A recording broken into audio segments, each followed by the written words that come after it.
Paulo, a cidade que cresce mais rapidamente no mundo.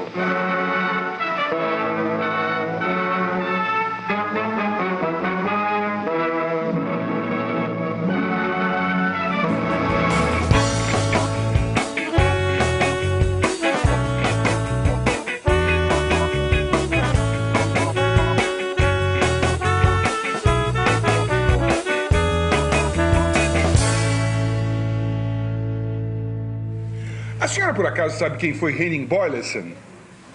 Não sei, não. O senhor sabe, por acaso, quem foi Henning Boyleson? Não. Nunca ouviu falar? Não. Botaram o nome nessa rua, mas eu não sei porquê. Parece que engenheiro, né? Alguma coisa assim, mas eles, quando puseram esse nome, assim, eles não espalharam folheto, falaram que era... Não conhecemos. Eu sei que o nome é alemão, agora quem foi eu não sei. Eu sei que ele é alemão. Não conheço. Não conhece? Nunca ouviu falar? Nunca ouvi falar. Muito obrigado. Sim, ele é um administrador. Ele foi um administrador nessa região. Dessa região? Dessa região. E o que mais a senhora sabe dele? Só isso, pelo fato de ter na plaquinha até mesmo. A gente lê.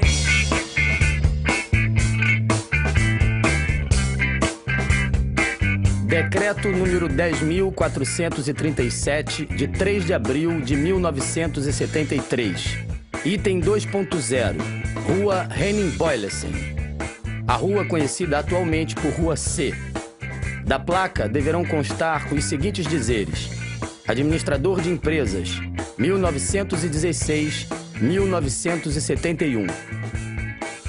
From American Council, São Paulo, to Secretary of State, Washington, D.C. Confidential. Henning Boyleson, who was machine-gunned to death this morning on street near his residence, was well known to consulate. He was a naturalized Brazilian of Danish origin, a principal official of Ultra Group, president of Ultra Gas, headed by Perry Eagle. Understood he worked closely with latter in Sao Paulo, an activity leading to 1964 revolution. He had very close relations with local military commanders and told Undersigned several times, at first over 2 years ago, that he was collaborating with the military in anti-terrorist campaign, especially in Operação Bandeirantes. Ambassador, who wrote that? I did.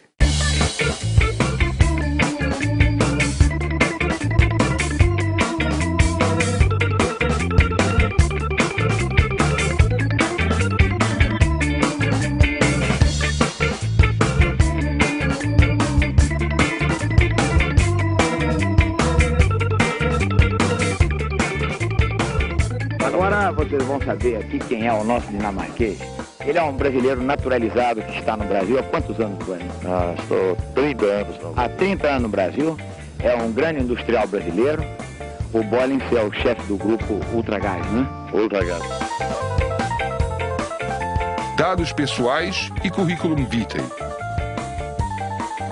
Nome: Henning Albert Boyleson. Data de nascimento: 14 de fevereiro de 1916, Copenhague, Dinamarca.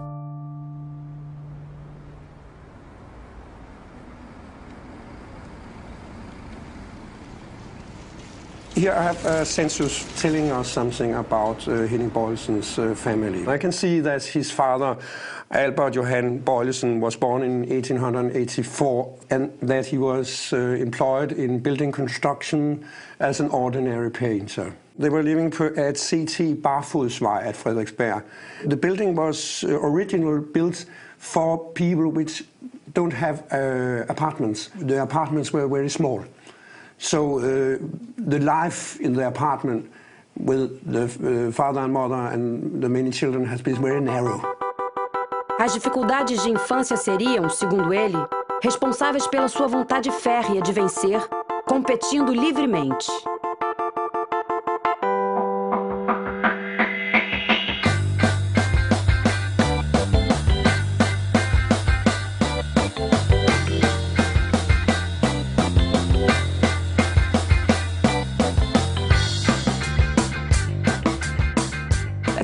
teachers or according to the school, he was a bit superficial. He was, he was not doing his schoolwork, he was a bit lazy, and he was forgetful.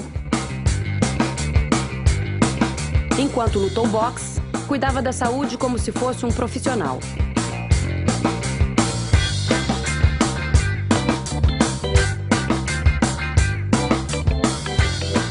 No futebol, conseguiu ser um ponta-esquerda razoável, pelo menos para os padrões da Dinamarca.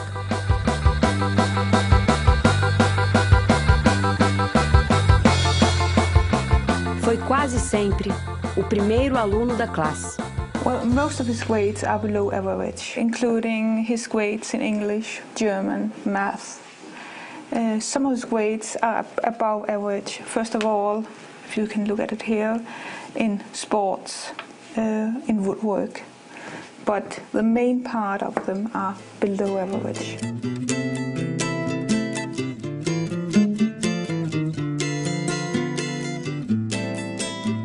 Jeg husker fra dengang han var en dreng, hvor tit vi måtte købe nye jakker til ham. Lige så tit han fik en. Lige så tit kom han hjem uden og sagde, mor, jeg mødte en, der trængte mere til en jakke end mig, så jeg har givet den væk. Sådan var Henning. Han var sådan en god dreng. Formação técnica, curso de administração de empresas, curso de contabilidade industrial, Instituto de Ensino, Comércio e Indústria, Copenhagen, Dinamarca. O meu avô, que era cônsul dinamarquês no Brasil, mandou as filhas para lá. As duas filhas mais velhas. Ora, uma delas começou a namorar com o meu pai. A outra começou a namorar com o irmão do meu pai. Deu-se a ordem, tá certo, para que ela, a mais nova, viesse de volta para o Brasil. Ela trouxe o meu pai junto. Já casada.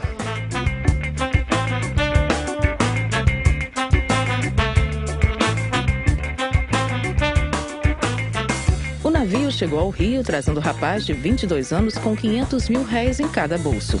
Uma volta de ônibus para conhecer a cidade tão famosa na Europa. Nessa volta, roubaram um dos 500 mil réis de um dos seus bolsos. Desistiu do Rio, veio para São Paulo.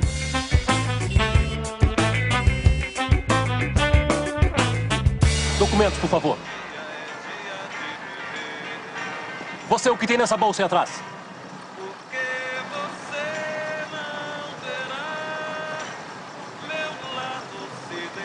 E houve não apenas um acordo completo dentro da nossa organização, como dentro do MRT, porque os companheiros de lá também nos disseram que era unânime dentro da organização, que ele era uma pessoa que podia e que devia ser justiçada em represália, quer dizer, que estava na hora deles começarem a pagar também, não apenas o soldadinho que chegava na hora do combate com a gente, um cara lá, um PMzinho daquele, chegava num combate, levava 3 tiros e morria, enquanto os grandões, os figurões, continuavam frequentando os salões, continuavam aparecendo nas colunas sociais e matando nossos companheiros daquela forma como estavam matando. Os paulistanos gostam de ir à noite e dançar um samba no seu clube entre amigos.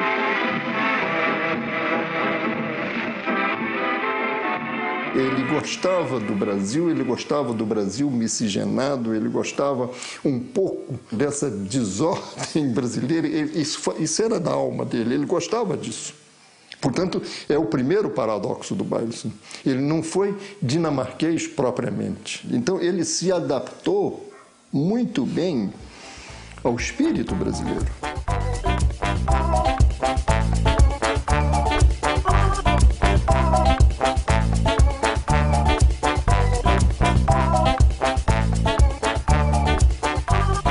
A simpatia dele era extraordinária. Na verdade, ele parecia um brasileiro. Ele era um brasileiro. A aparência dele era uma pessoa forte, decidido, e todo mundo sabia que ele tinha sido ex-lutador de boxe, uma coisa assim. Então, ele se apresentava como um machão, assim, sério. Henning Albert Boylussen var en person, der gjorde stor indtryk på en, lige fra første færd. Og han mindede meget om den amerikanske skuespiller Kirk Douglas, ja. Ja, han var jo en flot fyr, og en meget dygtig mand, og vel også en meget idealistisk mand, når det drejede sig om hans politiske synspunkter og hans arbejde. E o Boles era uma figura boa, agradável, simpática, falante, extrovertido, gostoso. Empresário que havia trocado a Dinamarca pelo Brasil, homem que havia criado centro de integração entre empresa e escola, homem que, em função de ter filho com deficiência visual, tinha uma grande ação social junto a crianças e adolescentes, apaixonado pelo Brasil, que gostava de futebol, de caipirinha, que ouvia Chico Buarque de Holanda. Ele era cara muito bacana e pensava como a gente, né? Pensava como a gente. Então, quando pensa como a gente, sempre er uma certa afinidade. Han havde udstråling, han havde det, man kalder karisma. Når han kom ind i et lokale, så for at bruge en kliché, så fyldte han ligesom hele lokalet. Så forstummede samtalerne, så lyttede man til Henning. Så han havde, hvad vi kalder, en meget stærk, naturlig myndighed og udstråling. O Boles que está na minha memória era o idealista. Era homem puro e era homem íntegro. En hård mand og en mand, som jeg tror, man ikke sådan blev venner med umiddelbart, men en respekteret mand. Cargos ou funções ocupadas. 1942-1950, chefe de contabilidade Firestone do Brasil. 1951-1952, diretor, administração e vendas, fábrica Dantop. 1952 até o presente, companhia Ultragás. No Grupo Ultra, ele entrou na área de contabilidade e área econômica e terminou como presidente da empresa. He was a very prominent businessman with this Ultra Group, which was well known, of course. Para Henning, porém, mais importante fora conquistar a fraternal amizade de Peri Igel, com quem se sentia tão identificado quanto o próprio irmão de sangue. Disse textualmente: "Se ele me mandar pular do abismo, eu pulo." Quando a gente discutiu sobre o Peri Igel, a ideia era, não se sabia se era ele, não. O que se sabia, o que a gente tinha informação, é que o Grupo Ultra estava financiando a UBAN. Metade da população brasileira usa gás com efeito. Metade. Quando você tem cerca de 50 milhões de pessoas são atendidas em suas casas com gás com efeito de petróleo. Pouca gente sabe disso. Pouca gente sabe. E a Ultragaz é a empresa líder no ramo, além de ser a pioneira. A companhia ia indo muito bem. E em 65, só na cidade de São Paulo se entregava 32 mil botijões de gás por dia. Ora, isso em 65. Nem imagina o que era um negócio desse. O Grupo Ultra dirige e controla cerca de 20 empresas. Opera no gás, opera no eletrodoméstico, opera na petroquímica. Eletrodoméstico é Ultralar. Ultralar é eletrodoméstico.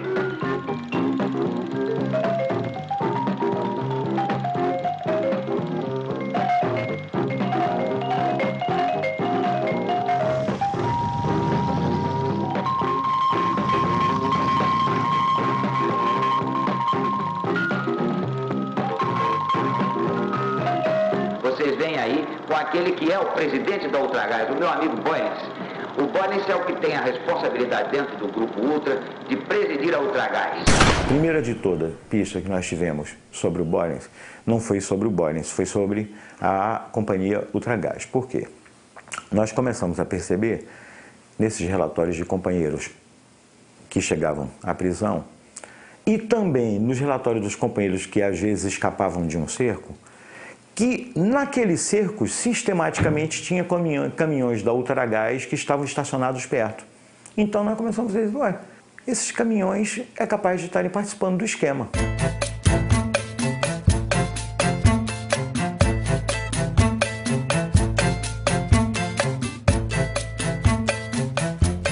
Ele fazia propaganda da miscigenação e até não só fazia propaganda, como inclusive ele ostentava, eu várias vezes vi, ele, por exemplo, gostava de mulatas, mas não era uma coisa escondida, era uma coisa efetivamente quase que oficial. Jamen, jeg hørte en masse forskellige ting, og jeg oplevede det også jo, altså det hed sig, at Henning havde 2 husstande.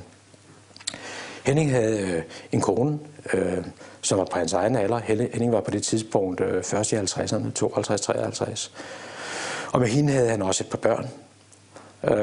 Men Henning havde så ligesom forladt den husstand og havde etableret sig i en ny husstand med en yngre kone. Jeg husker ikke, om han havde børn med hende. Men han var stadigvæk loyal med den første kone. Besøgte hende af til og opretholdt hende økonomisk og så videre. Ele teve esse segundo Porto. Eu gosto de falar Porto porque não tira a graça e ao mesmo tempo não tira a oficialidade do primeiro Porto, que ele nunca se separou, mas ele conheceu uma mulher que teve mais filho dele. O futebol é o jogo predileto dos paulistas. Um estádio magnífico, como este de Pacaembu, pode comportar 80.000 torcedores entusiastas nos grandes dias de campeonato. Talvez começar a perder o jogo, ele já descia aquela porra lá e chegava essa divisória, tem aquelas grades de ferro assim, pulava por cima daquela bosta lá e já descia para dentro da geral. Você chegava e brigava com todo mundo? Ah, meu amigo, você podia, não demorava muito, já tinha aquele rolo formado. E se o Palmeiras continuasse perdendo, você já podia ir embora para Barra Funda que você ia encontrar ele lá. Você sabe o que eu digo da Barra Funda, da delegacia de Barra Funda. Porque ele ia preso. Em briga no estádio, lá no Pacaembu.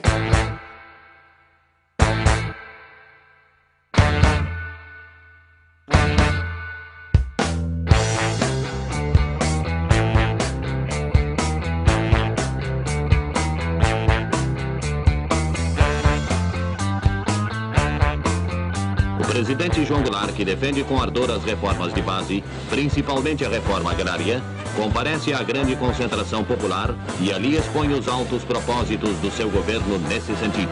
João Goulart era uma ameaça porque era leniente.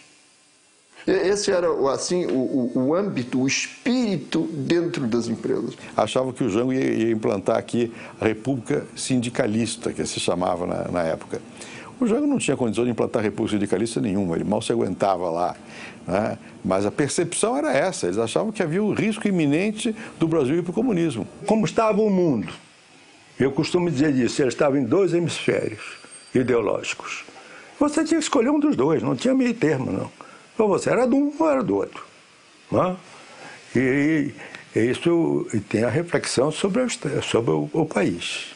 Also, you have to look at, there was a gentleman by the name of Fidel Castro who had taken over in Cuba. And in Brazil, early in the early 60s, there was a lot of turmoil, political turmoil, urban turmoil. And there's a lot of concern that type of turmoil might spread and become a very infectious type of thing. Formou grupo de empresários para poder, então, estruturar uma reação à implantação da República Socialista do seu Jango Goulart.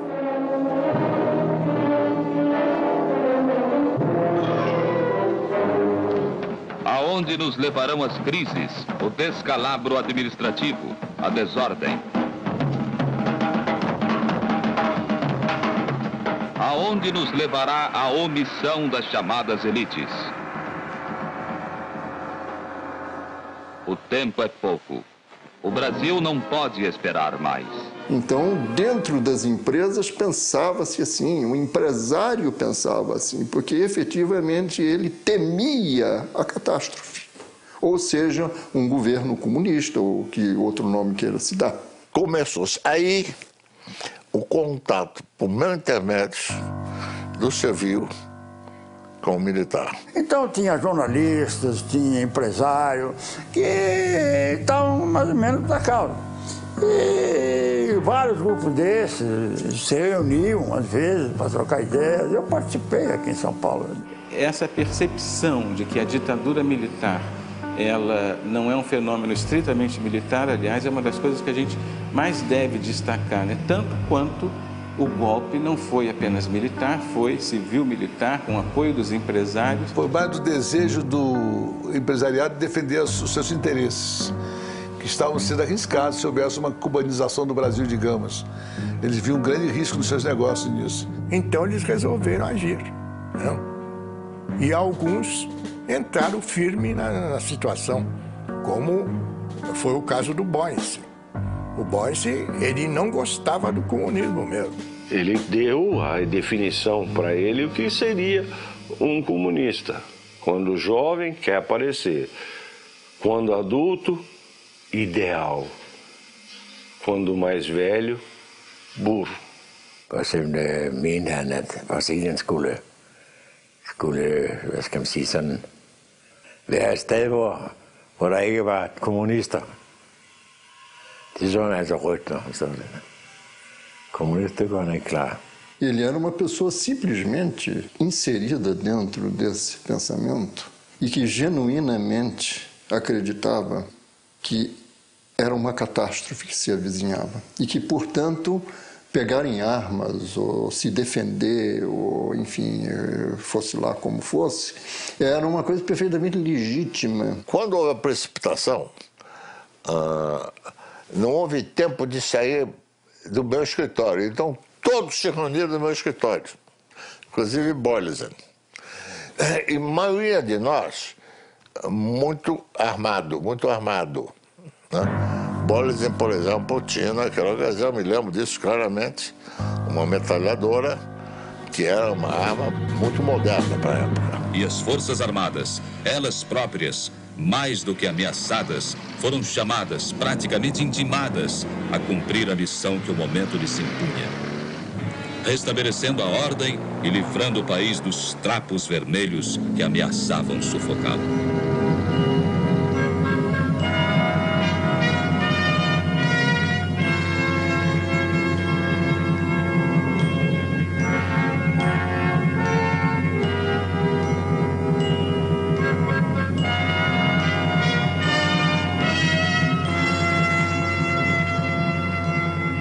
A Ultragás está ligada à Petrobras não é apenas pelos gasodutos. Ela está ligada à Petrobras praticamente em todo o seu programa. Ela consome o gás produzido na Petrobras. Ela está ligadíssima à Petrobras em toda a petroquímica. Ela é sócia da Petrobras na Petroquímica União, sócia da Petrobras na Oxiteno, e ela vai consumir ureia produzida pela Petrobras na Bahia. Porque a Petrobras tinha um monopólio. A Ultragás comprava o gás lá fora, transportava ele para o Brasil, vendia à vista para a Petrobras. Petrobras pegava, internava esse gás, a Ultragás ia lá e comprava ele de volta, pagando ele a 30 dias. No dia seguinte, esse gás já estava em São Paulo e vendido à vista. Então, isso, quer dizer, você tinha um capital de giro negativo, financiado por um banco excepcional que era a Petrobras. A Petrobras faz o Brasil entrar definitivamente na era da petroquímica.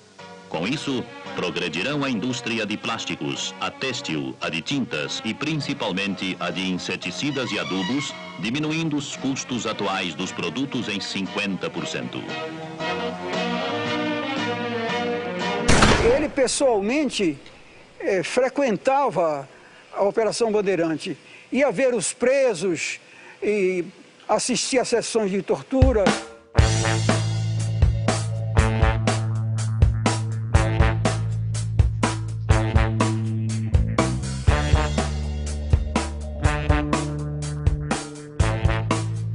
Mas a carreira dele no Grupo Ultra foi meteórica até chegar à presidência do grupo, e ele colocou isso muito a serviço de coisas boas, né? E foi diretor da Fiesp, foi diretor da Associação Comercial. Uma pessoa alegre, uma pessoa com muita vontade de fazer coisas boas para a empresa, para os funcionários. Olha, quando você fazia uma campanha ou qualquer coisa que se valha, que ele se engajava, ele conseguia associação de empresários e de coisas que era de se tirar o chapéu.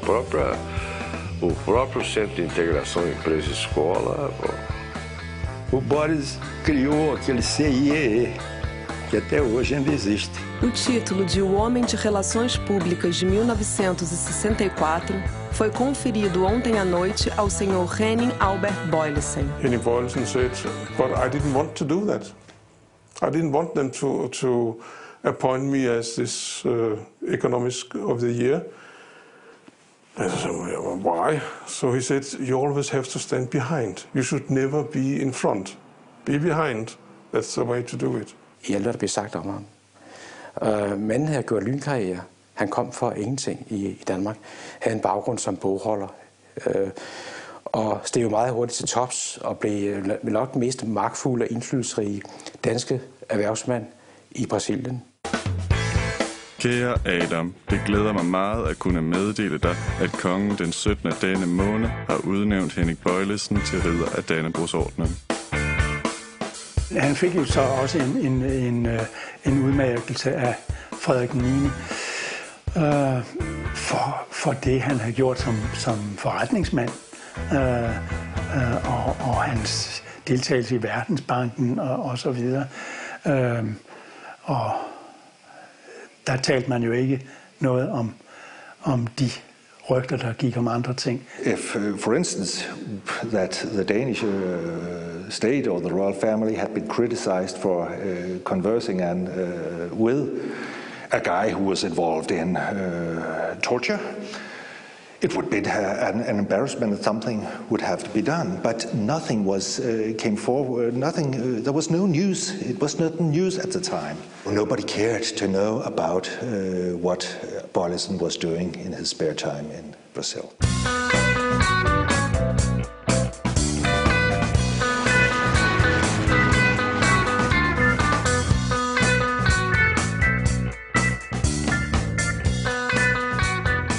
Desde 64, foi se configurando grupo mais radical que julgava que a missão da chamada revolução era fazer uma grande operação limpeza no Brasil, ou seja, eliminar comunistas, subversivos, etc. Ontem, hoje, sempre, minha pátria continente, eu te amo demais. Vou seguindo em frente, tão feliz e tão contente nessa ilha de paz. Ninguém segura essa nação. Ame ou deixe meu país alvissareiro. Eis o milagre da divina criação, majestosa inspiração, porque Deus é brasileiro. Pra frente, meu Brasil, pra frente. Eu te amo e com você sou mais feliz. Pra sempre, meu Brasil, pra sempre. Não me canso de exaltar o meu país. Primeiro vieram aquelas manifestações de rua, né? Aquelas grandes passeatas, e aquela turbulência toda levou ao tradicional número 5. Em 68, o regime recebeu uma dose cavalar de poder, com a edição do Ato Institucional número 5, dia 13 de dezembro de 68. E aí, os direitos dos cidadãos foram anulados. E é assim que Sua Excelência, o senhor Presidente da República, após ter ouvido os membros do Conselho de Segurança Nacional, resolveu baixar um ato institucional que tem como finalidade fundamental preservar a Revolução de Março de 1964. O ato era um ato fascista, né, o AI-5. E foi uma imposição do Costa e Silva sobre o Castelo Branco. Foi o golpe no golpe, como eles dizem. E foi na sombra do AI-5 que se fez toda essa repressão. E provavelmente o AI-5 foi feito por causa disso, para poder dar mão livre, para poder atuar mais energicamente. Foi uma tragédia que durou muito tempo e atrapalhou o Brasil. Pra frente, meu Brasil, pra frente. Eu te amo e com você sou mais feliz. Pra sempre, meu Brasil, pra sempre. Não me canso de exaltar o meu país. Então, a partir daí, então, é que começa mesmo que esse pessoal todo que estava numa certa resistência ostensiva, né, e de certo modo passiva, né, porque era uma resistência de passeatas, discursos, comícios. Então, com o ato final número 5, eles praticamente vão para a clandestinidade. vão para a clandestinidade e inauguram a luta armada. Se existisse democracia, se existissem outras formas do povo alcançar o poder, entende? Nós não escolheríamos uma forma violenta apenas porque sejamos violentos por natureza, entende? Não é essa a situação. Nós adotamos aquela forma que é a única possível dentro da situação histórica que vive o Brasil, entende? Não existe outra possibilidade do povo chegar ao poder a não ser pelas formas armadas. Pouco depois do AI-5, em 68, né, nós, em abril de 69, afinal fizemos uma conferência política e nos constituímos realmente como uma organização de luta armada. Nós passamos a compartilhar formalmente aquela ideia muito específica da época, né, de construir uma ofensiva revolucionária contra a ditadura. Assalto! Cala a boca! Todo mundo no banheiro!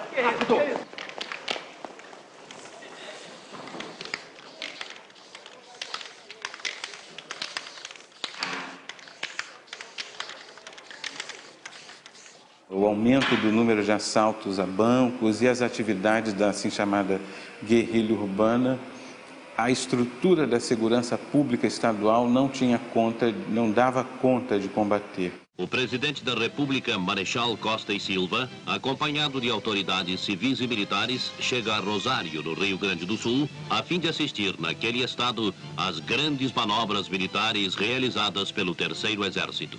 Os soldados revelaram alto nível de adestramento no emprego de armas ultramodernas e os oficiais sua capacidade técnica para enfrentar qualquer tipo de guerra moderna, inclusive guerrilhas.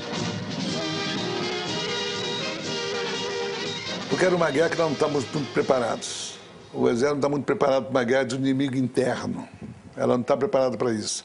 Eu diria que as organizações armadas no Brasil, elas se beneficiaram muito em toda uma primeira fase da relativa desorganização da polícia política brasileira. A polícia política brasileira era uma polícia política, assim como as esquerdas brasileiras, acostumada a uma luta política aberta sob as referências democráticas, né? E já estava nesse diapasão já há uns 20 anos, quando houve o golpe de 64. De sorte que ela estava particularmente despreparada para identificar e desbaratar organizações de vanguarda clandestinas que atuavam numa dimensão guerrilheira, né? O Brasil pode estar certo de que as Forças Armadas estão capacitadas a assegurar sua proteção contra os inimigos e salvaguardar a democracia, a liberdade e a justiça.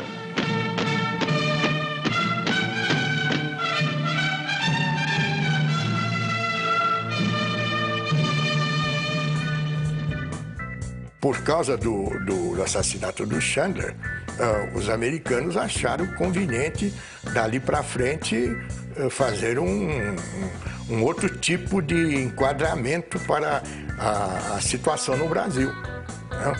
E aí, eu tenho a impressão que foi assim que iniciou-se a UBAN. Não sei por que elementos da esquerda acharam que ele seria um espião americano. E resolveram, então, fazer o presunto do moço. A execução bárbara do capitão americano Charles Chandler, na presença da esposa e do filho de 9 anos, também teve um impacto imensamente negativo sobre as Forças Armadas. As Forças Armadas, na minha opinião, principalmente o Exército, sentiam que estavam na defensiva contra as ações dos terroristas cada vez mais violentas. Aqueles primeiros assaltos a banco, aquele primeiro sequestro, foram coisas assim que nós nunca pensávamos que ia ter que enfrentar. Imagine o Exército tem que enfrentar um troço desse. That was a very difficult time when Elbrick was kidnapped. A nossa organização vai ser responsável por várias ações, inclusive a nossa organização participou do sequestro do embaixador norte-americano, juntamente com a ANN. O sequestro do embaixador americano criou a impressão, tanto na extrema-direita como em nós mesmos, de que nós estávamos mais fortes do que realmente estávamos. Os terroristas exigem 70 presos em troca do embaixador suíço. Tudo indica que quem comandou a ação foi o ex-capitão Carlos Lamarca. Ele é uma afronta ao exército brasileiro. O inimigo está no interior do próprio país e é a ameaça comunista na figura dos próprios nacionais. E então toda uma nova estratégia militar deve ser traçada para combatê-lo. Então o Exército, através do seu alto comando, resolveu formar um núcleo central da repressão. A UBAN foi criada por necessidade militar. Eles precisavam de um órgão que pudesse fazer a luta contra as forças de esquerda, entendeu? Mas no meio civil. Eu fui um dos fundadores, né? A UBAN começou na Manuel Nóbrega, na divisão do Exército, antiga divisão de infantaria, e lá é que concentrava a atividade, iniciou-se o combate ao terrorismo, foi lá. Quem era o chefe da Operação Bandeirantes era aquele major, que hoje é o general Brilhante Ustra, né? O responsável pela segurança interna da área, em São Paulo, era o general José Canavarro Pereira, que resolveu, então, unificar os esforços das Forças Armadas, da Polícia Federal e das Polícias Civil e Militar de São Paulo, centralizando as ações de combate ao terrorismo sob um comando único e sob a responsabilidade do Exército. Com essa finalidade, em 27 de junho de 1969, com a aprovação e o apoio material do governador Abreu Sodré, governador do estado de São Paulo, foi criada a Operação Bandeirante, também conhecida como OBAN. O governo Abreu Sodré transformou uma delegacia de polícia que já existia na Rua Tutóia num centro de tortura, de interrogatório, de captura, de luta contra os militantes contrários à ditadura militar. Desencadeou-se então em São Paulo a Operação Bandeirante, que foi, com certeza, a mais radical, a mais cruel operação da repressão durante o regime militar brasileiro. São Paulo, o maior centro industrial da América Latina. São Paulo era também o centro da resistência, né? Você imagina o que é o pânico do sistema financeiro em São Paulo, percebendo que de uma hora para outra aumenta muito o número de assaltos a banco, né? De modo que não é por acaso que foi nessa cidade que surgiu a UBAN. Onde é que houve problema militar? Onde é que houve problema das greves violentas? Onde é que houve a mudança da igreja? Tudo no mesmo lugar. Então esse era um lugar sério, evidentemente, para fazer o esforço principal. Foi o mais criminoso e sanguinário aparato da repressão. Era um órgão que combinava gente do Exército e da Polícia de São Paulo, Ernesto. Eles podiam prender, torturar e matar quem eles quisessem.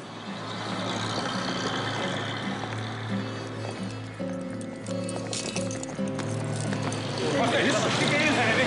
Passa aí. Isso você vai ver daqui a pouco, cara. Entra logo aí. Peraí. Aumentando, porra. Pega sua coisa. Sai. Sai.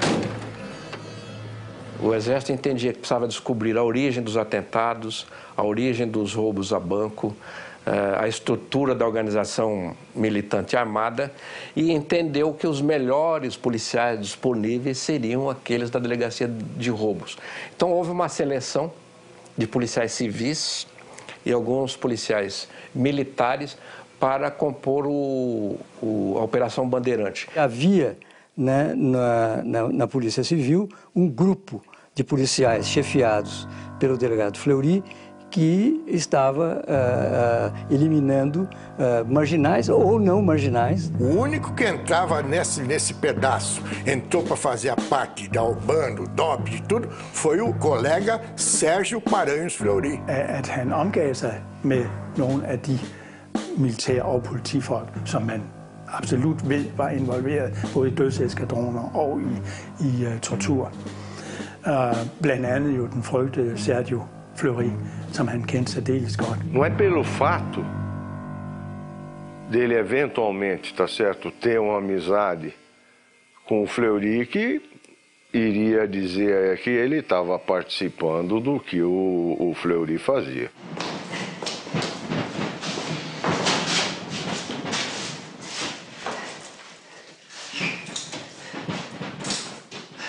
Tira a roupa. Tira a roupa, terrorista, filho de uma puta!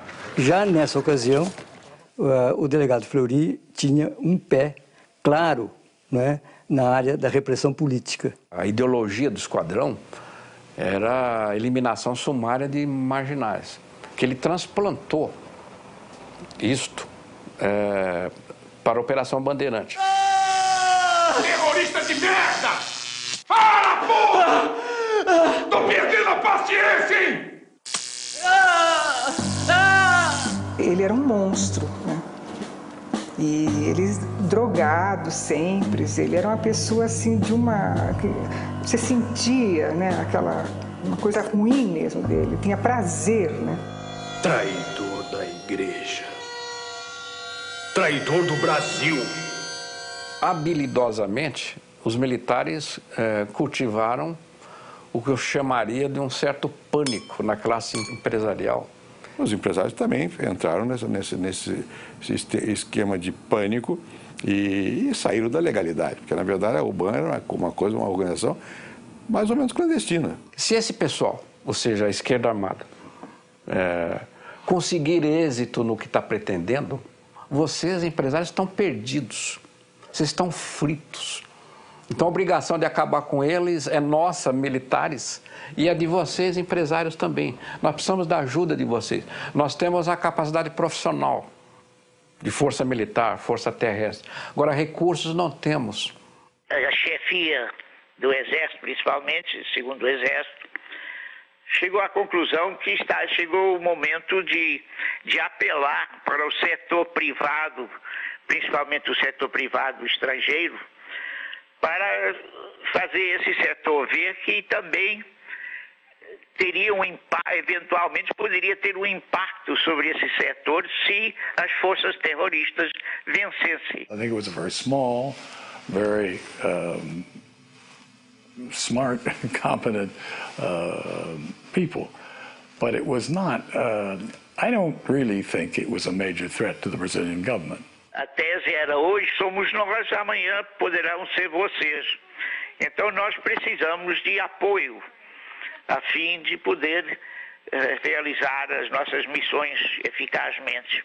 E esse apoio seria apoio financeiro, não é? O Exército planejava operações, precisamos disso. Isso nós temos, isso nós não temos. Ou quem pode arrumar para a gente? Pode arrumar para a gente, o Vidigal pode arrumar para a gente, eles têm relação aí fora. E para eles ficava mais fácil eles ligar com outros civis do que você. O Exército tem ligação com 10, 20, 30 civis. Então, 2 ou 3 civis de peso desse, de respeito, servia de ponte com os outros. Então, muita gente cooperava, não era ele. Ele servia de ponte, que ele dava o aval de que não era dinheiro para botar no bolso, pô. Você está me dizendo que empresas privadas pagavam a polícia e os militares para torturar e matar? Eu não faço isso porque quero. Isso o quê? Isso, dar dinheiro ao Garcia. Dinheiro para quê? Para combate à subversão. Que parece que toda quinta-feira tinha uma reunião, um almoço, né? E ele levava sempre a reboque o ministro Delfim Neto. E o próprio ministro da Fazenda reuniu empresários em São Paulo para pedir dinheiro na luta contra a subversão. O Delfim respondia perguntas eventuais, o doutor Gastão passava o chapéu e disse: bom, agora vamos fazer as colaborações para a UBAN. Há muita gente influente que contribui. E eu não posso ficar de fora. Por quê? Porque eu perco o crédito, perco as concorrências. E passava a bandeja e nessa bandeja iam sendo depositados os cheques. Então os empresários sacaram seus cheques e o primeiro deles passou o cheque para o Bolas. Ele olhou e devolveu e disse: faça um no valor dobrado. A Operação Bandeirante tinha uma estrutura precária. Tanto é que tinha o chefe e 2 subordinados, que era eu e outro sargento, que coordenava tudo, coordenava as equipes, coordenava tudo, mandava as equipes para não sei para onde, mandava não sei para onde. Então, não tinha. Depois com o destacamento, aquilo foi compartimentado, tinha um setor de informações, tinha um setor de análise, tinha um setor... Aí a coisa começou a funcionar, percebeu? E provavelmente aí tinha verba já, porque já era um quartel que tinha verba destinada. Tomás, você está me dizendo que a sua companhia financiava esses animais? Eu disse pode ser. Como é que você... Como é que eu o quê, Ernesto? Você tem alguma ideia do que estava em jogo? Você acha mesmo, nessa tua santa ingenuidade, que empresas como a nossa iam deixar ir pelo ralo centenas de milhões de dólares de investimento assim, sem mexer um dedo? E o apoio para nós era importante, quer dizer, não só como informação, como estrutura, e era para nós uma participação que interessava, porque era o meio civil que estava se mobilizando, porque afinal de contas, sozinho você não ganha guerra nenhuma. No fundo, isso foi importante politicamente para o regime, porque solidarizou setores empresariais com o regime. Vocês também estão com a mão aqui. Esse que foi o símbolo. Não é por causa do dinheiro em si. Dinheiro o governo tinha. O que foi o apoio político, que ficava, digamos, selado através do dinheiro. Secret. The most enthusiastic supporters of the regime are the industrialists of Brazil, centered in Sao Paulo, the rapidly growing metropolis in the southeast. Industry has benefited most from the government's economic policies, and its leaders maintain close ties with the military establishment and the finance ministry. Existe até uma lista que chegou a ser divulgada, né, com os maiores contribuintes, em que aparecia, se não me engano, como número 1, justamente a Ultragás. Esta é uma lista de empresas que financiavam a tortura e foi encontrada com o grupo que matou Boylston. Mostra os papéis. Thomas não se interessa em pegar o papel. Ernesto pega para examinar.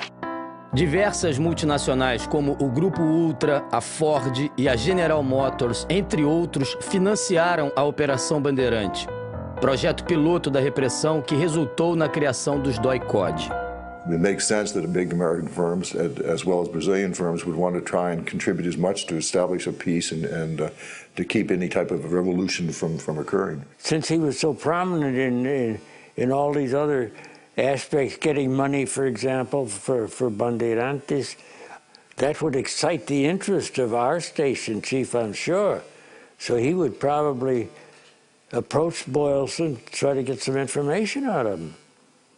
He could do that without being an agent, of course. O americano nunca financiou coisa nenhuma. Ele via com bons olhos o movimento, porque qualquer regime diferente, tipo Cuba, aqui para o americano não era. De modo que ele, como conselheiro, eles sempre tiveram, eu tive muito contato com a CIA. Eu pessoalmente, tive contato com a CIA. Eu era elemento grato da CIA. National Security Agency. Dear Mr. Litevsky, this responds to your Freedom of Information Act request for any material on Henning Albert Boyleson, funding of Operação Bandeirantes, OBAN, U.S. government relations with Operação Bandeirantes, and DOI-CODE. These documents remain classified top secret and secret. The documents are classified because their disclosure could reasonably be expected to cause exceptionally grave damage to the national security. E quem quis colaborar, colaborou. O Boyle, por exemplo, sempre foi um dos primeiros que se prestou.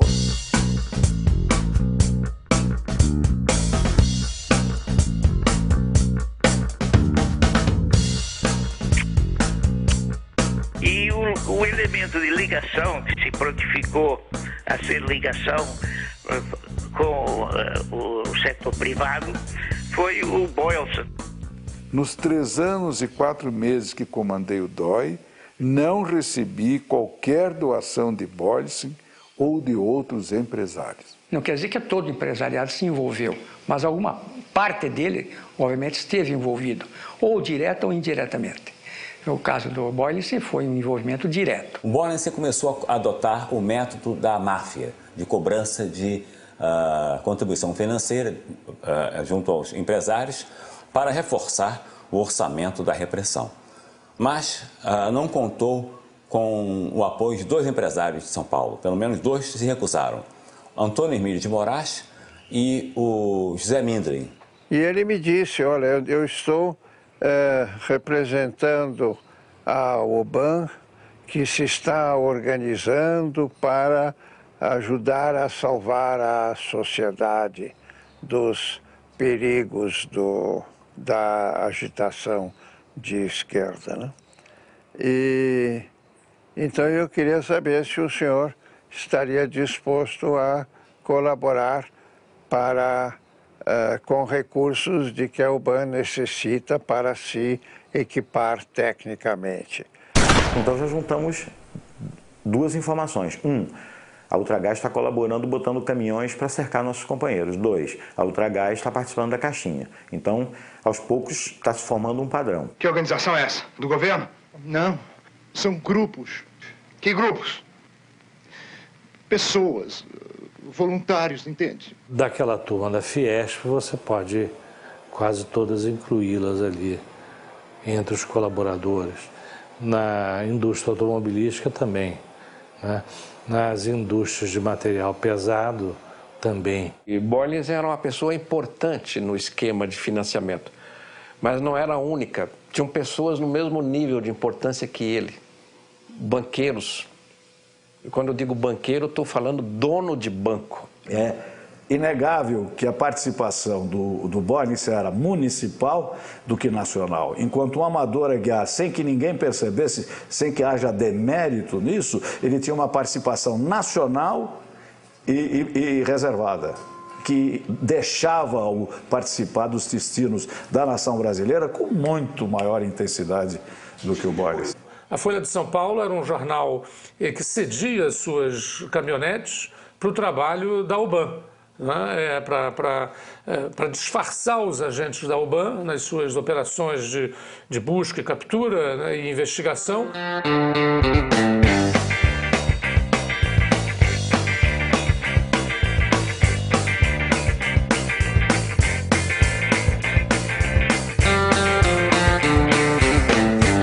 Do presidente Médici acendeu novas e ardentes esperanças no espírito do povo brasileiro, sobretudo quando afirmou: homem da lei, sinto que a plenitude do regime democrático é uma aspiração nacional.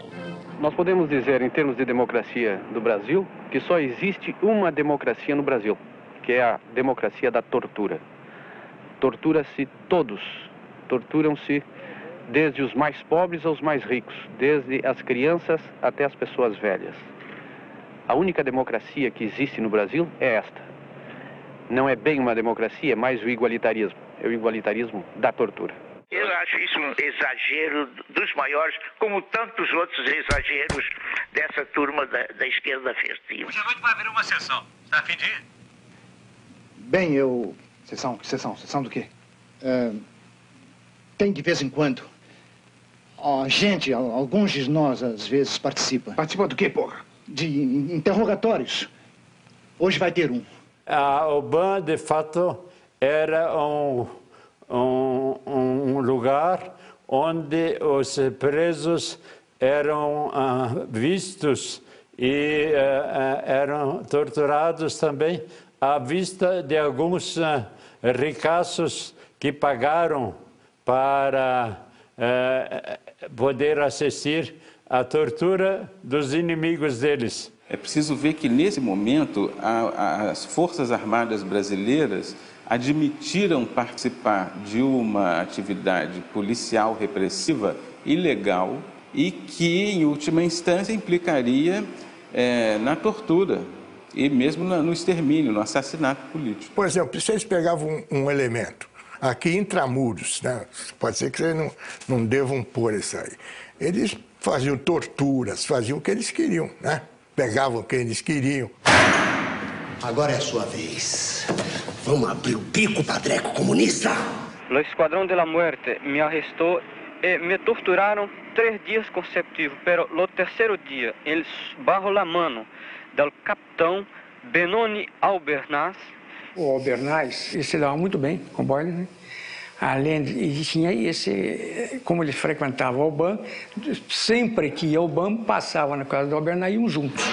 Suas ordens, deve inspirar-se na tradição de liderança do Exército Brasileiro. Energia com benevolência, autoridade com exemplo, persuasão com sentimento. Durante 30 dias, diariamente, fui torturado da mesma maneira. Levaram até o Castro, onde fui torturado severamente. Fui para o pau de arara. Também fui colocado no pau de arara. Um cacetete no ânus, cacetete com dentes. Pegaram uma tesoura e me seguravam pelos seios. Fechavam a tesoura sobre o seio, fechavam, apertavam, depois tiravam. Vai falar agora? Quem são vocês? Quem vocês pensam que são? Até o surgimento da UBAN, a tortura era praticada, mas de um modo muito sistemático. E, por outro lado, também, frequentemente, de modo amador. Né? Quer dizer,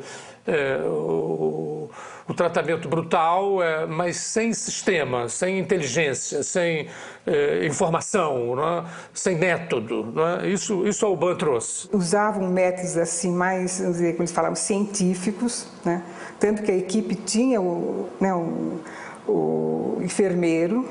Doutor Coutinho era um encarregado de observar toda a tortura para impedir que os torturadores passassem o limite em que eu ficasse inconsciente. O importante para isso, não por humanidade, evidentemente, mas porque para eles era importante atingir apenas o limite da minha resistência.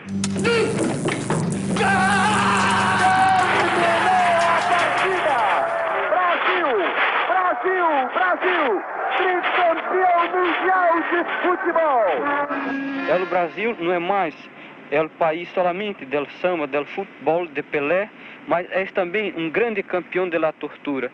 Final de 69 ou início de 70, quando a gente, nessa coordenação, nessa direção nacional da ELN, recebe uma informação dos presos da UBAN de que tinha um estrangeiro, dava-se uma descrição de uma pessoa e que estava participando das torturas e que provavelmente seria do grupo Ultra.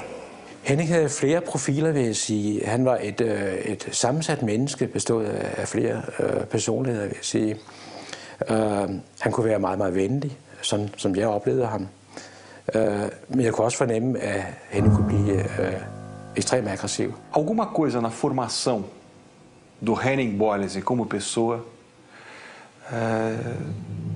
fez com que ele tivesse um lado escuro, extremamente cruel e sádico, e que ele, com todas as coisas, digamos, boas que aconteceram aparentemente com ele ao se tornar uma pessoa tão integrada ao Brasil, esse lado escuro ele não conseguiu suprimir, ou não tentou suprimir. Era forte demais, talvez, para que ele controlasse. In the back of the record, there's a small note of an incident in the schoolyard. Apparently there has been a conflict or trouble in the schoolyard where he has not been involved, but the thing is that some children have been doing some troubles in the schoolyard. Teachers have come to them and told them to behave, put them up against the wall, which you did in those days. And Henning Albert Boyleson apparently had his fun that the other children were being punished by the teachers. Well, didn't actually take part of it, but stood a bit behind and watched it. And apparently it was serious enough that the teachers noted it. Ele é exemplo vivo do quanto a criatura humana não se encaixa em nenhum parâmetro, para o bem ou para o mal. Os mistérios da natureza humana são complexos, mas é raro você ver um personagem onde os dois extremos convivem, dois extremos tão opostos, né? Porque todo mundo tem o seu lado mais escuro. Isso é da natureza humana, mas uma dualidade a esse ponto, para mim, até hoje, misteriosa. Ele era o próprio personagem ficcional porque ele concentrava em si toda a complexidade humana. Então, nenhum personagem de ficção é melhor do que um personagem que concentra tamanhos paradoxos, né? Brasil, Brasil, Brasil!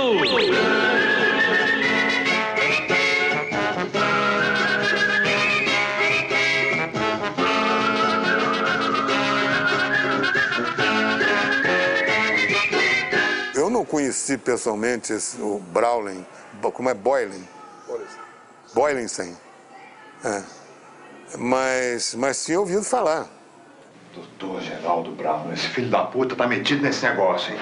O filme fazia um contraponto entre a euforia do Brasil na Copa do Mundo e o que se passava nos bastidores e nos porões, digamos, da época do governo militar. E todo mundo também sabia da Operação Bandeirantes, aquela coisa toda. Então, eu criei um personagem que tinha, que tem um nome parecido. Doutor Geraldo Browning, seu tempo já acabou. Começa a fugir. Pra mim, você é um homem morto. Porque eu queria fazer um filme naquele momento que pudesse ser exibido. Eu li o roteiro, o Roberto Farias me apresentou logo nos primeiros meses em que eu era presidente da Embrafilme, se não nos primeiros dias. Achei que era um roteiro importante, interessante. Eu sabia que podia dali resultar algum problema. O filme foi exibido no dia 26 de março e no dia 27 ele foi interditado pela censura.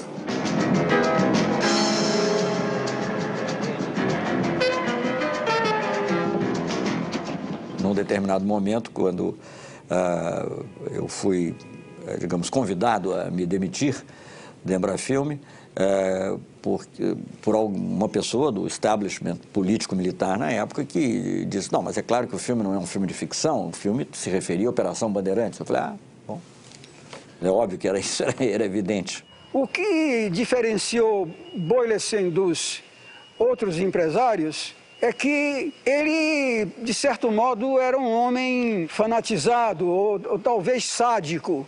Porque os outros empresários se limitaram a dar o dinheiro que pediram e não se sabe o nome deles. Aí começava-se a ouvir que a figura do Boylensen era uma figura controvertida, que ele tinha um papel que extrapolava o simples contato financeiro que os empresários, a ligação que existia entre os empresários ao BAN, que ele tinha, na verdade, o prazer sádico de assistir a sessões de tortura e, eventualmente, participar delas. Essas informações foram se avolumando.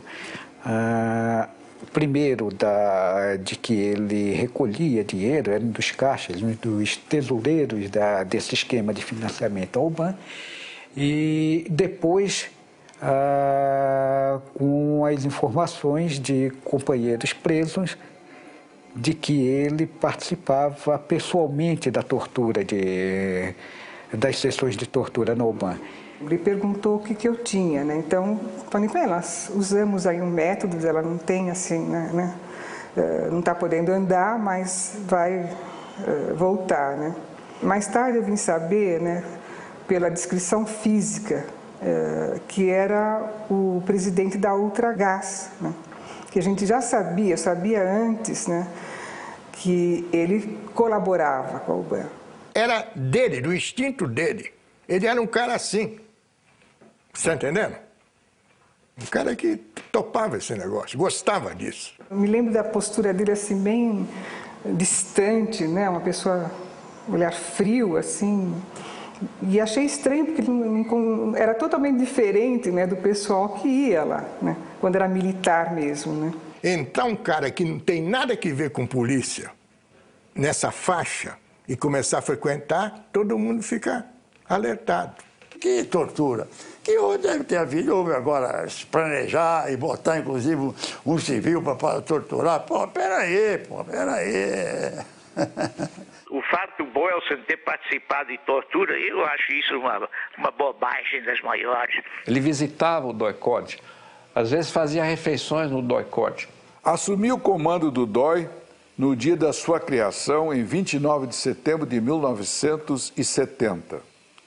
Boylensen foi assassinado em 15 de abril de 1971.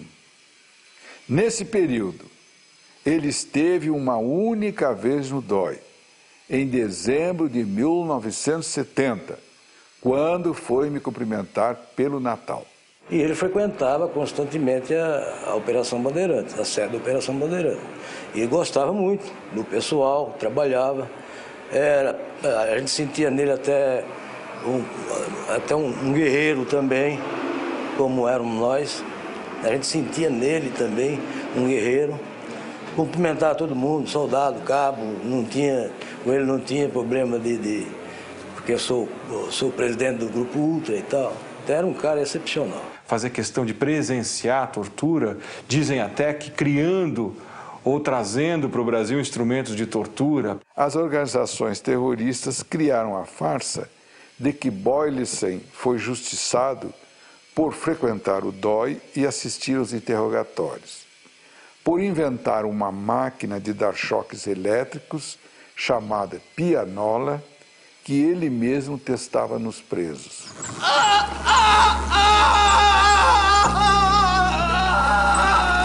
O choque elétrico parece a mim e a maioria dos companheiros a pior das torturas. O choque é corrente contínua, não é um pequeno choque de 1 minuto. Há um companheiro que ficou no Brasil que sofreu um choque contínuo durante 20 minutos. Existem diversos instrumentos para dar choques elétricos, entre eles a pianola Boylissen. Adquirida nos Estados Unidos e trazida para o COD-DOI de São Paulo pelo industrial Henning Albert Boylissen, a pianola tem um teclado como os instrumentos musicais, que ao serem premidos, fornecem uma descarga elétrica em escala crescente. Ninguém sabe bem o que era exatamente aquela pianola, a não ser que ela era, evidentemente, uma bateria de choques elétricos acionados num teclado. Preso pelo DOPS de São Paulo, Olavo Hansen foi imediatamente levado para o DOI-COD, onde ele foi torturado. Na volta, os companheiros de cela de Olavo ouviram dele o relato das torturas sofridas. Obrigado a despir-se, sofreu espancamentos, pau de arara, afogamentos e choques elétricos, agora aplicados por um aparelho mais sofisticado e conhecido como pianola Boylissen. Jeg tror, der var en eller anden form for dødsdrift på en eller anden måde. Måske også længsel efter den kultur, han kom fra på en eller anden måde. Men den kultur, han så kom over til, gav ham nogle flere muligheder. Den gav ham mulighed for at udleve alle de der laster og skal vi sige, mørke sider, som han havde. Det han aldrig kunne udleve i Danmark, der var han blevet stoppet af vores systemer her. Men der kommer han over til en land, hvor han opdager, at der er måske sådan en eller anden form for til selvbord, hvad det angår. Der kunne han udleve alle de der mørke sider, han havde. Det kunne jeg egentlig godt fornemme.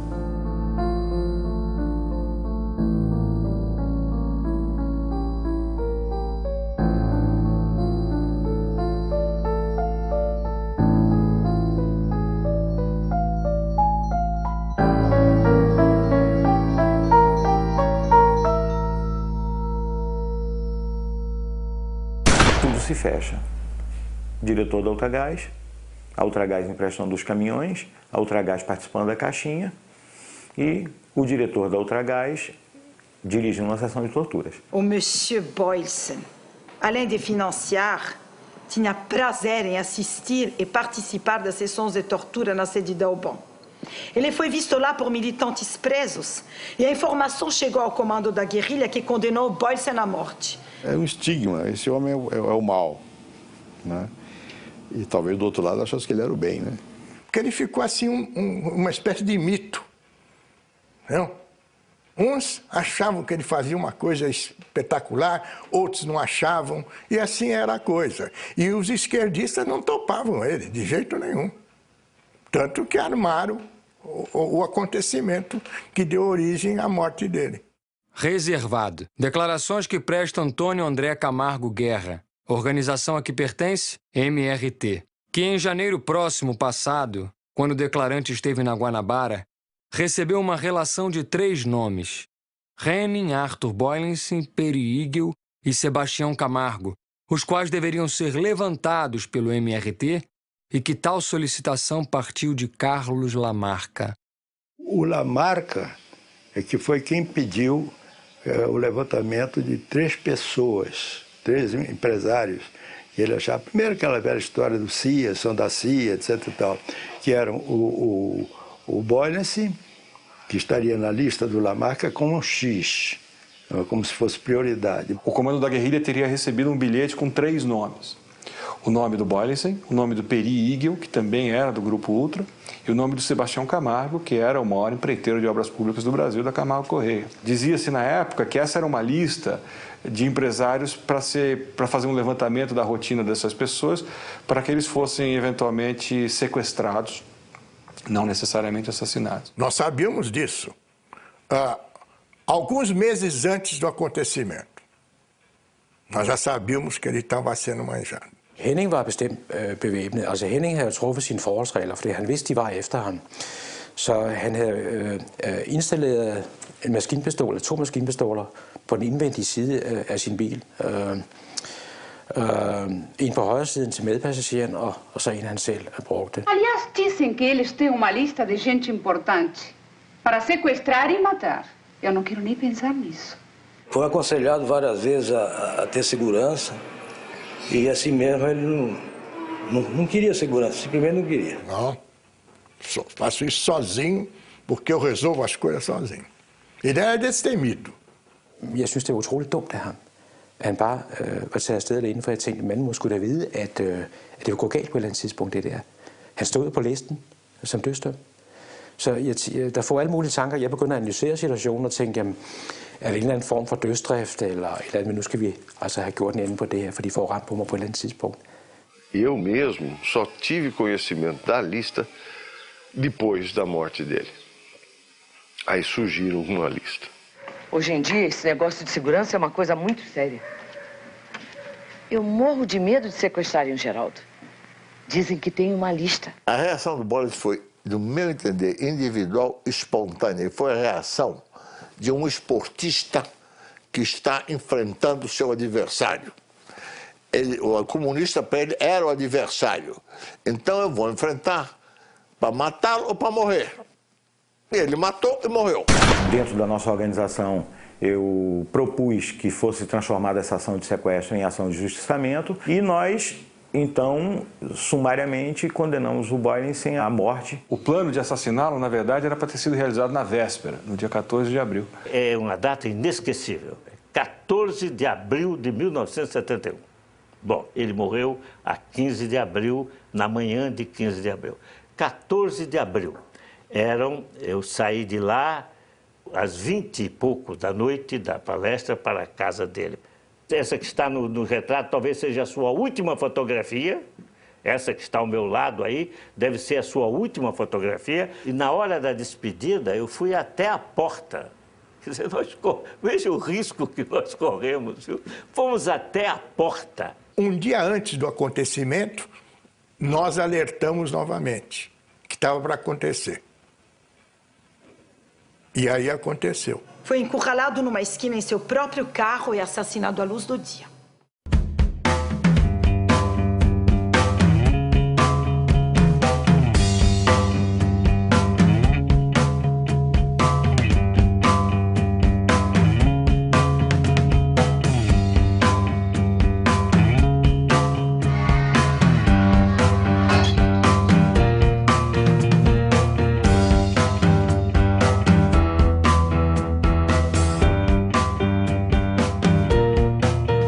Dia 15 de abril de 1971, quando Boylissen entrou com seu carro na Alameda Casa Branca, 2 carros com os terroristas emparelharam com o dele. Ele tenta subir a Peixoto Gomide para ir na direção da Paulista, mas a Feira Livre o impede de fazê-lo. E entra na Barão de Capanema à direita para tentar subir a Casa Branca à esquerda na direção da Paulista.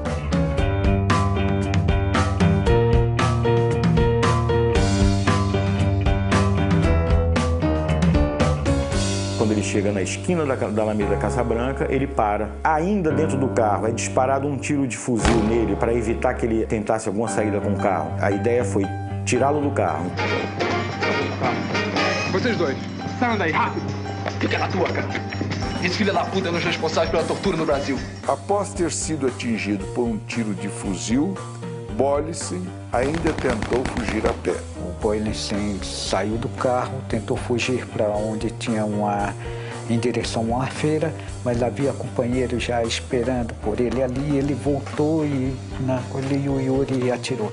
Os dois companheiros encarregados descem desse carro da ação e, durante a corrida dele, ele foi sendo acertado nas costas. Foi trucidado com rajadas de metralhadora que o atingiram nas costas e no rosto.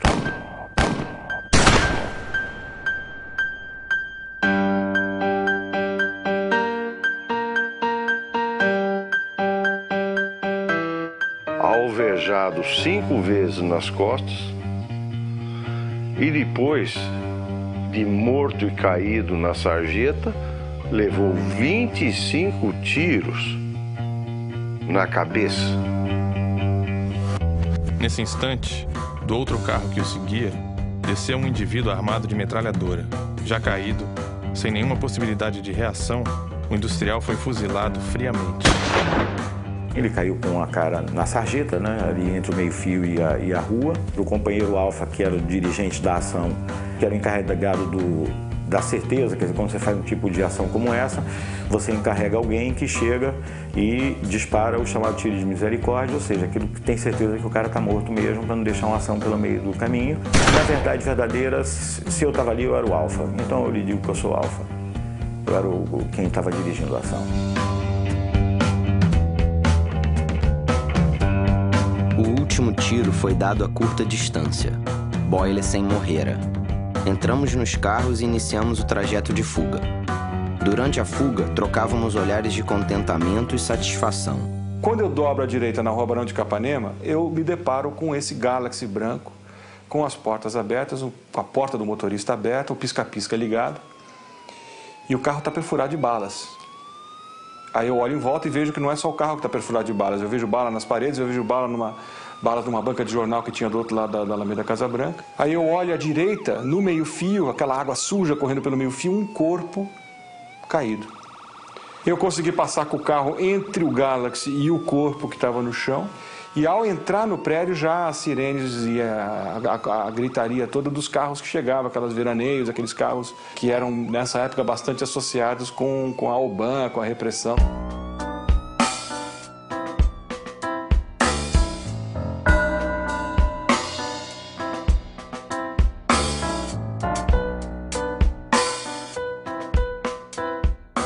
Vi os miolos da cabeça dele a meio fio. Não sabia o que era aquilo. De qualquer maneira, a minha experiência na área criminal me mostrou claramente que aquela execução foi feita com muito ódio. Confidential from British Consulate General São Paulo to British Embassy, Rio de Janeiro. The terrorist group responsible for this murder left leaflets accusing him of working for the CIA, which seems highly unlikely. A rua estava infestada de folhetos que tinham sido jogados sobre o corpo e pela rua. Sobre o corpo de Boylessen, mutilado com 19 tiros, jogaram panfletos dirigidos ao povo brasileiro, onde faziam a seguinte ameaça: como ele, existem muitos outros, e sabemos quem são. Todos terão o mesmo fim. Não importa quanto tempo demore. O que importa é que sentirão o peso da justiça revolucionária, olho por olho, dente por dente.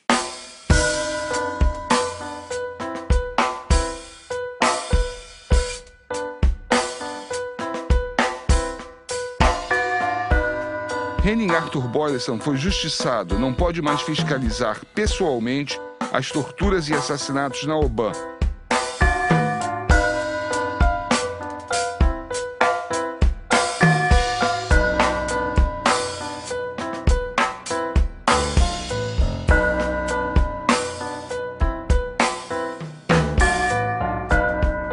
This audacious and wanton killing of Boylessen has shocked and alarmed São Paulo more than kidnappings or other previous acts of terrorism. Attitude toward terrorists will doubtless harden, and many fear further escalation violence on both sides.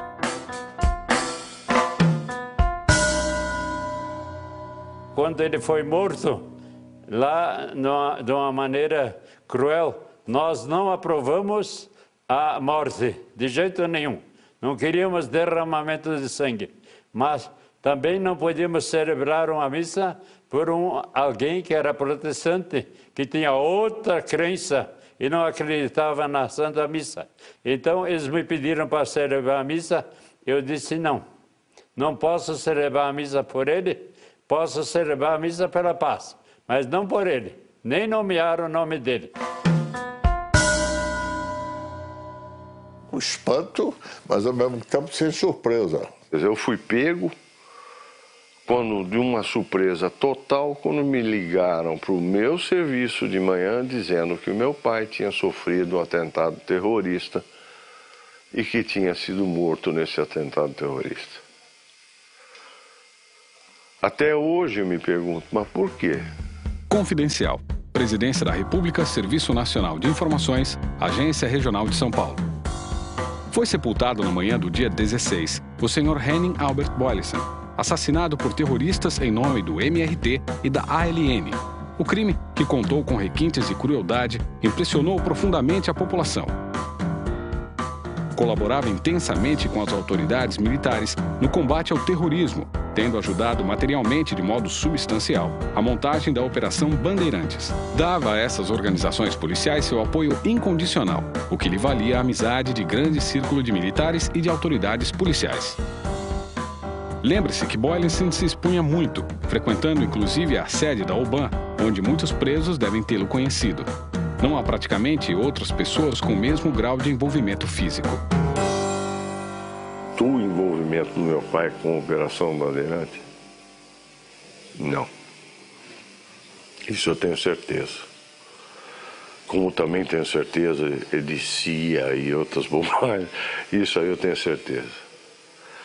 Não. Primeiro que ele não tinha nem ideologia suficiente para isso. Havia diversas teorias. Quem que poderia lucrar com a morte dele? Havia pelo menos 3. Eu apenas vou citar uma, que eles acharam que ele foi liquidado pelos comunistas. Os outros 2 eu não quero nem falar. Eu acho que o Boylissen foi um utópico.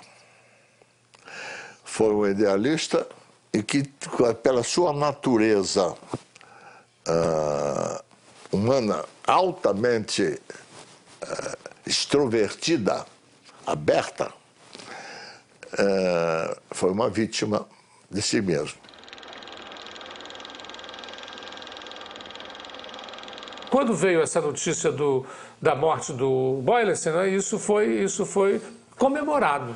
Os meios políticos e empresariais condenaram veementemente o brutal assassinato. A Assembleia Legislativa suspendeu seus trabalhos em homenagem à memória de Boylissen. Seu cortejo fúnebre emocionou a cidade de São Paulo. Senado Federal, 15 de abril de 71. Homenagem de pesar pelo falecimento do industrial Henning Albert Boylissen, assassinado por terroristas na cidade de São Paulo. Ele não nasceu no Brasil, mas posso afirmar, não havia ninguém mais brasileiro. Via o futuro, amava a nossa terra.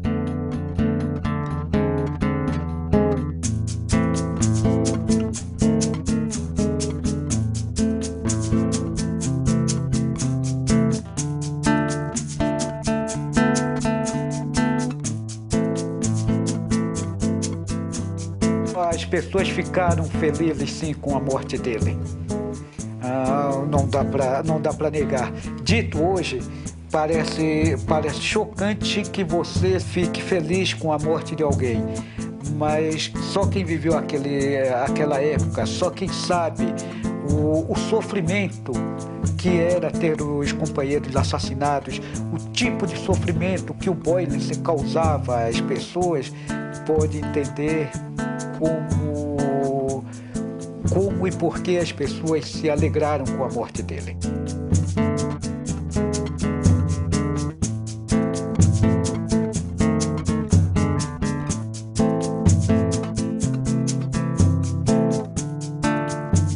naquela época era assim, tá do meu lado ou tá contra mim? Tava contra. Então ninguém de boa formação não vai ficar feliz que o outro foi assassinado. Mas, enfim, é um a menos, né? Do outro lado. Mas todo mundo só fala no bode, porque ele foi assassinado. Escolheram ele para dar um exemplo para os outros. Mas eu citaria uns 10 outros aqui, mas não vou citar porque... Eu não achei que se pudesse caracterizar essa eliminação do Boyles como um ato de terrorismo. Eu acho que foi mais uma atitude de dar um alerta ao empresariado de que eles não estavam, ainda que protegidos pelos órgãos de segurança, não estavam imunes a uma solução radical. Para mim é um crime que até hoje está lá impune.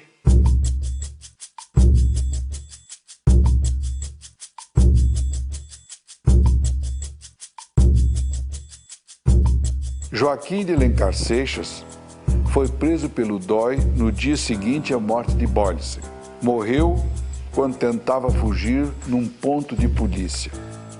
Dimas Antônio Cassimiro foi morto 2 dias depois da morte de Boyles, em tiroteio com agentes do DOI que foram prendê-lo em seu aparelho. Antônio Sérgio de Matos morreu em tiroteio com agentes do DOI em 23 de setembro de 1971. Yuri Xavier Pereira morreu em combate com agentes do DOI em 14 de junho de 1972. Carlos Eugênio Sarmento Coelho da Paz é professor de música no Rio de Janeiro. Eu até hoje sofro e sofrerei sempre as mortes que vivi, as mortes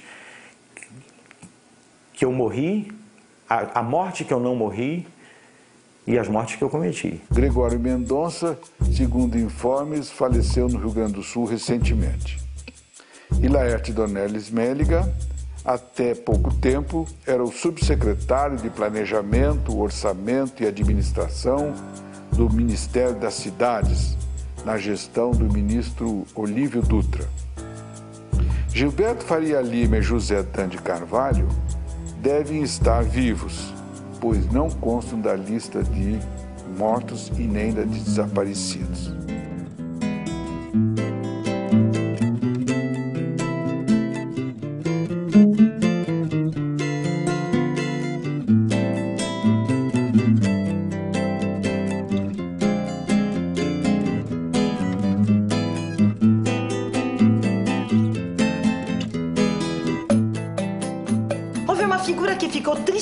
Famosa por sua ligação com Albon. Um executivo dinamarquês naturalizado brasileiro. Se chamava Henning Boyles. Eu queria escrever sobre o envolvimento do empresariado com a repressão, porque esse é um assunto que foi muito pouco falado. Foi varrido para debaixo do tapete por razões óbvias. A grande parte das empresas que participaram desse esquema estão aí ainda. Então, não é do interesse dessas empresas e também não foi do interesse digamos, do governo após a redemocratização mexer nisso. O fato é que esse assunto ficou um tanto esquecido. É muito mais cômodo não discutir esse assunto, porque esse assunto fatalmente trará atrás de si todos esses inconvenientes que afetam determinadas pessoas. No fundo, o Boyles foi que botou a cara. Mas é a cara de muitos outros que tinham uma atitude semelhante, né? Que achavam que, enfim, justificaram a repressão, né? Então, melhor não falar dele, porque ao falar dele, como se diz em latim, de te fabula narrator. Eu estou contando a sua história. Não a sua, mas a dos outros que estavam ali por trás. Eu acho que é isso, né? Vocês tiveram, assim, a imagem de um homem que, nascido na Dinamarca, foi para o Brasil, lá fixou-se, começou de baixo e hoje, dentro do Brasil, é um grande industrial. Os terroristas mortos têm seus nomes colocados em logradouros públicos. A família de Henning Albert Boyles, até hoje, nada recebeu do governo. Outra, a rua, que não é muito rua, mas tá o nome dele. Boa tarde. O senhor, por acaso, sabe quem foi Henning Boyles? Henning Boyles foi um administrador de empresas presidente, se não me engano, do grupo Ultragás, que foi trocado por terroristas que estavam presos na época dos militares no poder. E, se eu não me falha a memória, ele inclusive foi até assassinado.